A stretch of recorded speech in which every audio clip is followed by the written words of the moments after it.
पापा और मासूम मानसी की कहानी। एक पापा अपनी 4 वर्ष की बेटी मानसी से बहुत प्यार करते थे। ऑफिस से लौटते समय वह रोज़ उसके लिए तरह तरह के खिलौने और खाने पीने की चीज़ें लाते थे। मानसी भी अपने पापा से बहुत प्यार करती थी और रोज़ हमेशा अपनी तोतली आवाज़ से पापा पापा कहकर बुलाती रहती थी। दिन बहुत अच्छे बीत रहे थे कि अचानक एक दिन मानसी को बहुत तेज़ बुखार आ गया। सब लोग घबरा गए। वे दौड़े भागे डॉक्टर के पास गए, पर वहां ले जाते जाते मानसी की मृत्यु हो जाती है।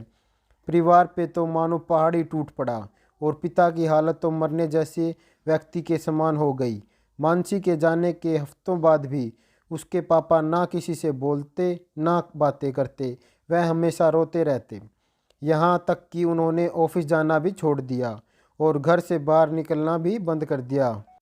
आस पड़ोस के लोग और रिश्तेदार ने उन्हें समझाने की बहुत कोशिश की, पर वे किसी की नहीं सुनते थे। उन्हें मुंह से बस एक ही शब्द निकलता, मानसी मेरी बेटी। एक दिन ऐसे ही मानसी के बारे में सोचते सोचते उनकी आंख लग गई और उन्हें एक सपना आया। उन्हें देखा कि स्वर्ग में हजारों बच्चियां परी बनकर घूम रही थी।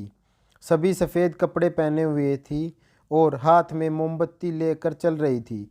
तभी उन्हें मानसी भी दिखाई देती है। उसे देखते ही पिता बोलने लगे, मानसी मेरी प्यारी बेटी, सभी परियों की मोमबत्ती जल रही है, पर तुम्हारी बुझी क्यों है?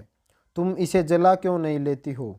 मानसी बोली, पापा मैं तो बार बार मोमबत्ती जला लेती हूँ, पर आप इतना रोते रहते हो कि आपके आंसुओं से मेरी मोमबत्ती बुझ जाती है। ये सुनते ही पिता की नींद टूट जाती है। उन्हें अपनी गलती का एहसास होने लगता है।